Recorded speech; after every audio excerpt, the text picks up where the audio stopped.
एक बूढ़ी माँ जिसका इस संसार में कोई नहीं था, सिर्फ भोलेनाथ की भक्ति में वह हमेशा लीन रहा करती थी। वह दिन रात सोचती रहती थी कि आखिर कौन सा ऐसा दिन आए जिस दिन उसकी मृत्यु हो जाए और वह भोलेनाथ से मिल सके।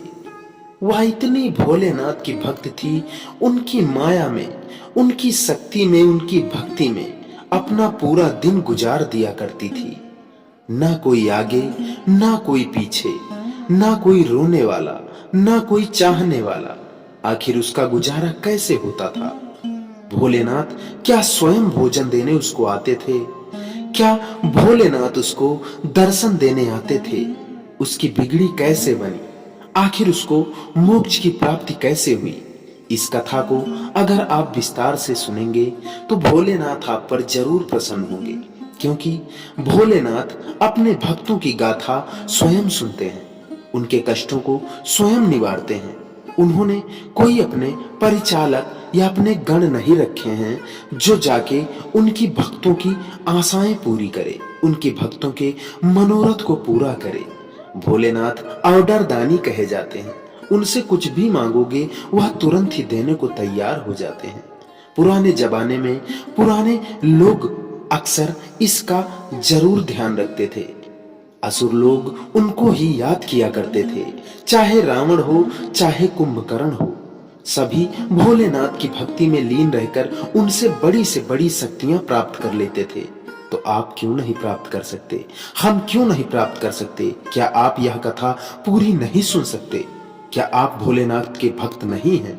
अगर नहीं हैं तो कमेंट में जरूर बताएं। अगर हैं तो ओम नमः शिवाय लिखकर चैनल को सब्सक्राइब जरूर कर लें। तो चलिए सुनाते हैं बूढ़ी माता की कथा। बूढ़ी माता जिसका नाम सावित्री था, मनोरथ गांव में रहती थी। वह भूखी प्यासी जरूर रहती थी, लेकिन भोलेनाथ की पूजा में कोई कसर नहीं छोड़ती थी। गांव से दूर था जंगल, फिर भी बिल पत्र लाकर भोलेनाथ को अर्पण किया करती थी। भोलेनाथ भी उस पर अति प्रसन्न रहा करते थे। भोलेनाथ भी उसकी सेवा में कोई कमी नहीं रखते थे। भोलेनाथ स्वयं कभी बिच्छू बनकर, कभी चींटी बनकर, कभी सांप बनकर उसकी सहायता किया करते थे।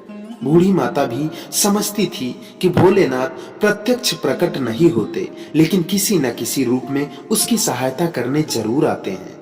लेकिन उसके मन में सिर्फ एक बात हमेशा चुभा करती थी कि आखिर मेरी भक्ति में क्या ऐसी बात है, मेरी भक्ति में ऐसी क्या कमी रह जाती है कि भोलेनाथ स्वयं दर्शन मुझे नहीं देते हैं। भोलेनाथ यह सब जानते थे, लेकिन उसकी अग्नि परीक्षा हो रही थी। वह भी जानती थी कि भोलेनाथ जरूर उसकी परीक्षा ले रहे हैं।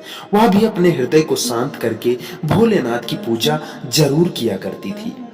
एक दिन जब बूढ़ी माता नदी के किनारे गई, नदी के किनारे उसने देखा तालाब में एक बिच्छू पड़ा था। वह बिच्छू बार बार निकलने की कोशिश कर रहा था और निकल नहीं पा रहा था।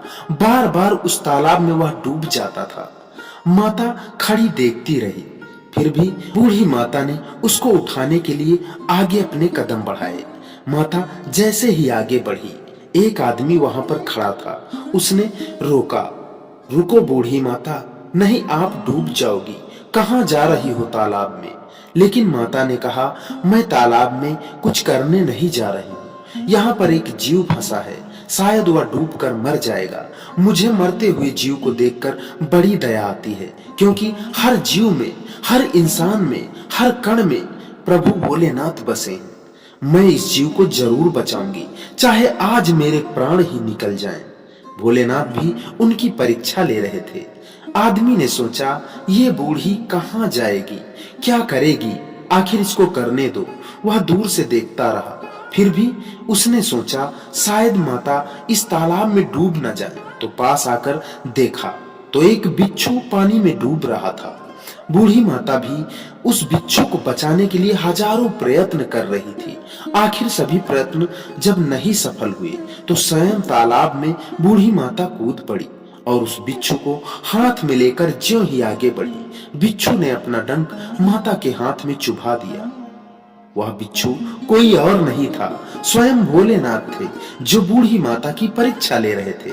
आदमी क्या सोचता है कि देखो कितनी बुढ़िया है, कितनी बुद्धिहीन बुढ़िया है। आखिर इसको समझ में नहीं आता कि सांप बिच्छू से दोस्ती करना कोई बच्चों का खेल नहीं है। यह मेरी बात नहीं मान रही। आखिर बिच्छू ने इसे डंक मार ही दिया। फिर भी वह चिल्लाता हुआ बोला, रुको बूढ़ी माँ, नहीं तो तुम्हें जहर ज्यादा फैल जाएगा। तुम इससे अपने आप को नहीं बचा पाओगी। यह कई डंक मार देगा। तुम इसका दर्द बर्दाश्त नहीं कर सकोगी। बूढ़ी माता ने उसकी एक न सुनी। ओम नमः शिवाय का जाप निरंतर माता के हृदय में चलता रहा। वह बिच्छू को लेकर ज्यों आगे बढ़ती, बिच्छू डंक मारता, फिर छूट जाता, तालाब में गिरता। फिर माता उठाती, आगे बढ़ती, फिर डंक मारता, फिर तालाब में गिरता, फिर आगे बढ़ता। यही दशा देखते हुए वह आदमी सिर पकड़कर बैठ गया। माता ने कैसे करके उस बिच्छू को बाहर निकाल ही दिया। उस आदमी ने केवल बूढ़ी माँ से एक ही प्रश्न पूछा, हे बूढ़ी माँ, तुम मुझे यह बताओ, तुम पागल हो गई हो? तुम इस बिच्छू को क्यों बचा रही हो? आखिर इसमें तुम्हारा फायदा ही क्या है? बूढ़ी माता ने बड़े सरल स्वभाव में कहा कि तुम अपना स्वभाव बदल सकते हो, लेकिन यह बिच्छू अपना स्वभाव नहीं बदल सकता। इसका स्वभाव है डंक मारना, मेरा स्वभाव है जीवों पर दया करना। तो मैं अपने स्वभाव से कैसे डगमग हो जाऊं? जब एक छोटा सा जीव अपने स्वभाव को नहीं छोड़ सकता, तो हम इंसान अपने स्वभाव को कैसे छोड़ दें? हमारा स्वभाव है दया करना, जीवों पर दया करना। भोलेनाथ उसी पर अपनी दया करते हैं जो जीवों पर दया करता है। जो जिसके हृदय में दया की भावना होती है, वही भोलेनाथ का सच्चा भक्त होता है। बूढ़ी माता से प्रेरणा लेकर वह पुरुष भी भोलेनाथ की साधना में जुट गया। भोलेनाथ प्रसन्न होकर तुरंत बिच्छू को रूप को त्याग कर अपने स्वयं के रूप में बूढ़ी माता को दर्शन देकर उन्हें अपने लोग अपने साथ ले गए। इस कहानी से शिक्षा यही मिलती है कि हमें सभी जीवों पर दया करनी चाहिए, चाहे वह इंसान हो या कोई बिच्छू, चाहे चींटा हो या कोई पतंगा, चाहे जीव जैसा भी हो, हमें उस पर दया जरूर करनी चाहिए। तभी उसका फल हमें प्राप्त होता है। ईश्वर तभी हमारे ऊपर प्रसन्न होता है और हमारी सभी मनोकामनाओं को पूरा करता है।